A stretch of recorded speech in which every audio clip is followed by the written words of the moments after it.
नमस्कार, आप देख रहे हैं ईएमएस टीवी और मैं हूं आपके साथ कंचन। आई नजर डालते हैं उत्तराखंड की कुछ खास खबरों पर। राज्य स्थापना के रजत जयंती वर्ष में प्रवासी उत्तराखंडी 5 नवंबर को दून विश्वविद्यालय में जुटने जा रहे हैं। मौका है दूसरे प्रवासी उत्तराखंडी सम्मेलन के आयोजन का। इस एक दिवसीय सम्मेलन में उत्तराखंड की 25 वर्षों की यात्रा पर प्रवासी उत्तराखंडी अपने नजरिए को सामने रखेंगे। साथ ही सुझाव भी देगी कि उत्तराखंड को भविष्य में और बेहतर बनाने के लिए क्या किया जा सकता है। सम्मेलन के लिए पंजीकरण प्रक्रिया जारी है, जो कि 24 अक्टूबर 2025 की देर रात्रि तक चलेगी। अभी तक विभिन्न राज्यों के 200 प्रवासियों ने अपना पंजीकरण करा लिया है। पंजीकरण प्रवासी उत्तराखंड प्रकोष्ठ की वेबसाइट www.pravasiuttarakhandi.uk.government.in पर जाकर कराया जा सकता है। मुख्यमंत्री पुष्कर सिंह धामी के निर्देश पर प्रदेश में प्रवासी उत्तराखंडी सम्मेलन के आयोजन का सिलसिला शुरू हुआ है। वर्ष 2024 से पहला प्रवासी उत्तराखंडी सम्मेलन आयोजित किया गया था। मुख्यमंत्री पुष्कर सिंह धामी ने कहा कि उत्तराखंड को देश का सर्वश्रेष्ठ राज्य बनाने में महत्वपूर्ण भूमिका निभाए। युवा संकल्प लेकर लक्ष्य निर्धारित कर आगे बढ़े और करियर बनाते हुए उत्तराखंड को देश का सर्वश्रेष्ठ राज्य बनाने में महत्वपूर्ण भूमिका निभाए। ये बात माननीय मुख्यमंत्री पुष्कर सिंह धामी ने खटीमा कैंप कार्यालय में आयोजित मुख्य सेवक युवा संवाद कार्यक्रम में कही। माननीय मुख्यमंत्री ने युवाओं को संबोधित करते हुए कहा कि आज का ये अवसर मेरे लिए अत्यंत विशेष है, क्योंकि मैं किसी औपचारिक कार्यक्रम में नहीं बल्कि युवा मनोज से सीधे संवाद करने आया हूँ। 2025 मेरी 21 साल हुई और मुझे पीसीएस का एग्जाम मिल गया। मेरा प्री अभी निकला भी है और अब 2026 की कैलेंडर में भी पीसीएस की बात कही गई है। तो इसके लिए मैं बहुत ज़्यादा आभार व्यक्त करना चाहती हूँ धामी जी का।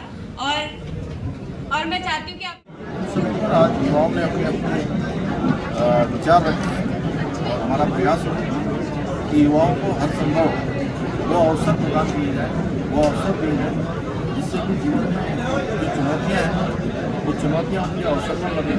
साधन और संसाधनों का अभाव उनके जीवन की प्रगति में कोई बाधा न बने, इसके लिए मैंने आज युवाओं से संवाद किया है। ये क्रम यहाँ से हमने प्रारंभ किया है और पूरे प्रदेश के अंदर हम युवाओं के बीच में जाकर इस प्रकार के संवाद के कार्यक्रमों को आगे बढ़ाएंगे। प्रधानमंत्री नरेंद्र मोदी के निर्देशानुसार प्रदेश में देश का पहला सैन्य धाम बनकर तैयार हो चुका है। संभावना है कि प्रधानमंत्री नरेंद्र मोदी भी सैन्य धाम के लोकार्पण के लिए प्रदेश में आ सकते हैं। वहीं से उत्तराखंड के लिए अच्छा अवसर बताते हुए भाजपा प्रदेश मीडिया प्रभारी मनवीर चौहान ने कहा कि यह सौभाग्य की बात है कि प्रदेश के लगभग हर घर से मातृभूमि की सेवा के लिए सैनिक सीमा पर तैनात है। देश की रक्षा के लिए अग्रणी राज्यों में प्रदेश का होना हर उत्तराखंड वासी के लिए गर्व की बात है। उत्तराखंड प्रवास के दौरान प्रधानमंत्री मोदी ने 5वें धाम की स्थापना की घोषणा की थी। उन्हीं की प्रेरणा से सैन्य धाम की स्थापना की जा रही है। वहीं प्रदेश सरकार द्वारा राज्य के स्थापना दिवस के अवसर पर सैन्य धाम के लोकार्पण के लिए प्रधानमंत्री नरेंद्र मोदी को आग्रह व अनुरोध भी किया गया है। निश्चित ही प्रधानमंत्री के इस प्रस्तावित दौरे के दौरान सैन्य धाम का लोकार्पण करना सौभाग्य की बात भी होगी। जिस प्रकार से हमारे जो 4 धाम उत्तराखंड में हैं, यमुनोत्री, गंगोत्री, केदारनाथ जी, बद्रीनाथ जी, उसी प्रकार से एक 5वें धाम की उन्होंने घोषणा की थी कि यहाँ पर जिस तरह से वीर जवान देश सेवा के लिए जिन्होंने अपना बलिदान दिया है, उनके नाम पर यहाँ पर सैन्य धाम की स्थापना होना चाहिए और 5वें धाम के रूप में सैन्य धाम स्थापित हो।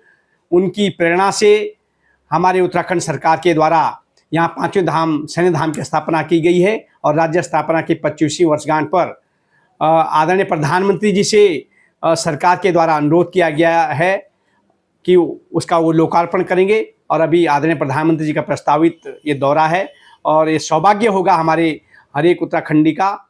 देश में 51,000 से ज्यादा अभ्यर्थियों को नियुक्ति पत्र देने के लिए आज कार्यक्रम आयोजित किया गया है, जिसमें देश भर के 40 जगहों पर यह कार्यक्रम हुआ। राजधानी देहरादून में भी सर्वे ऑडिटोरियम में डाक विभाग के द्वारा नियुक्ति पत्र कार्यक्रम आयोजित किया गया, जिसमें प्रधानमंत्री नरेंद्र मोदी ने वर्चुअल जुड़कर सभी अभ्यर्थियों को उनके आने वाले भविष्य के लिए शुभकामनाएं दी और सरकारी सेवा में आकर लोगों की समर्पण भाव से सेवा करने को भी प्रोत्साहित किया। पूरे कार्यक्रम को लेकर शशि शालिनी कुजूर उत्तराखंड मुख्य पोस्ट मास्टर जनरल ने कहा कि इन नियुक्ति पत्रों को पाकर अभ्यर्थी बहुत खुश हुए हैं और इनमें केंद्र के विभिन्न विभागों के लिए नियुक्ति पत्र वितरित किए गए, जिनमें डाक सेवा, रेलवे, अर्धसैनिक बलों में चयनित अभ्यर्थियों को नियुक्ति पत्र प्रदान किए गए। नौकरी लगी है चमोली जिले के सुनाव गांव में।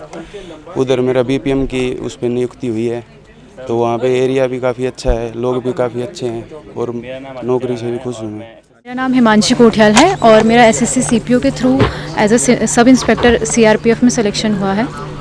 और कब से तैयारी कर रही थी? सर मैं इससे पहले इसमें मेरिट आउट हुई थी 2022 में, इस बार फाइनली इन हो चुकी हूँ और मैं 2020 से तैयारी कर रही थी। फिलहाल कैसा लग रहा है नौकरी आपको? सर अभी तो बहुत अच्छा लग रहा है कि एज अ गवर्नमेंट एम्प्लॉय अब हो चुके हैं, तो अब मेरी कोशिश रहेगी कि अपने नेशन को बहुत अच्छे से सर्व करें। मेरा नाम शिवानी सैनी है। मेरा सिलेक्शन सब इंस्पेक्टर इन CISF फोर्स हुआ है। अभी मुझे अंदर ही नियुक्ति पत्र प्रदान किया गया है और फाइनली अभी अच्छा लग रहा है कि फाइनली वी आर एम्प्लॉयड। वैसे मैं पहले भी विदेश मंत्रालय में कार्यरत हूँ, हालांकि वो काफ़ी छोटी पोस्ट पर है, पर वो भी सरकारी था तो काफ़ी अच्छा लगा था उस टाइम भी, पर अब काफ़ी अच्छा लग रहा है कि थोड़ा तो हम ऊपर आ ही गए हैं, तो सब इंस्पेक्टर बनकर अच्छा लग रहा है। हमारे माननीय प्रधानमंत्री की पहल पर ये रोजगार मेला आयोजित किए गए हैं, जिसमें देश के युवाओं को रोजगार, सरकारी नौकरियां देने के लिए प्रयास किए गए हैं।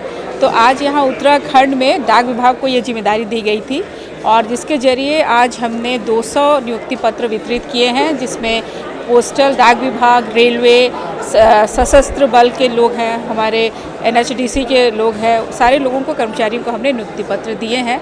तो ये एक बहुत अच्छी पहल है, क्योंकि आज के युवाओं को आप जानते हैं कि रोज़गार की सभी को ही बहुत ही ज़रूरत है। तो हमारे माननीय प्रधानमंत्री जी का ये जो पहल है, उसके द्वारा यहाँ खुशहाली आएगी, रोजगार आएगा तो लोगों की आय बढ़ेगी। रुड़की के मंगलौर के मोहल्ला पठानपुरा से एक अर्ध विपक्षित भिकारन महिला लगभग 13 वर्षों से एक मकान के बाहर रहती थी, जिसको कल जब मोहल्ले के लोगों ने वहां से हटाया तो उसके झोले से लगभग 1 लाख रुपए मिले, जिसे देखकर आसपास के लोग हैरान रह गए। पूरी जानकारी के बाद आसपास के लोगों ने पुलिस को सूचना दी। हालांकि पुलिस का कहना है कि जल्द ही इस महिला को सुरक्षित स्थान पर भेजा जाएगा और इसके पास से बरामद रुपयों को किसी मौजूद व्यक्ति को सौंप दी जाएगी। वहीं स्थानीय लोगों का कहना है कि अभी नोटों की लगातार गिनती की जा रही है और उम्मीद है कि ये गिनती 1 लाख रुपए के करीब हो सकती है। और पैसे थे लगभग जो है आपने देख ही लिए कितने पैसे है, और इन पैसों को हमने हाफिज साहब कहने लगे भाई इसके पास पैसे है, थोड़ा इनका ध्यान रखियो, क्योंकि इनके आसपास जो है जुहारी टाइप के जितने भी आदमी है, इसे लूट खटोस नहीं ले।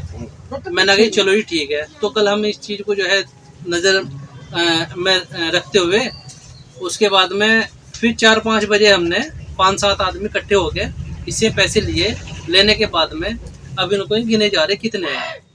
खाली कराने के बाद में इसने जो है ना एक कट्टे जो है ना उठाए और उठा के अपने पास रखे, तो हमें शक हो गया कि इसमें पैसे हैं। तो हमने जो उठा के देखा तो वो उस पैसे थे उसमें, तो वो इसने अपने पास रखे, वहाँ से उठी नहीं वो। तो फिर शाम के टाइम हमने जो है ना हमारे सभासद हैं उनको बुला गए और फिर जो है ना वो उनसे वो पैसे लिए। 5-7 आदमी थे हम सब ने सामने से लेके और फिर जो है ना अब उसको हमने रखे हैं, अब उसको गिन रहे हैं जी।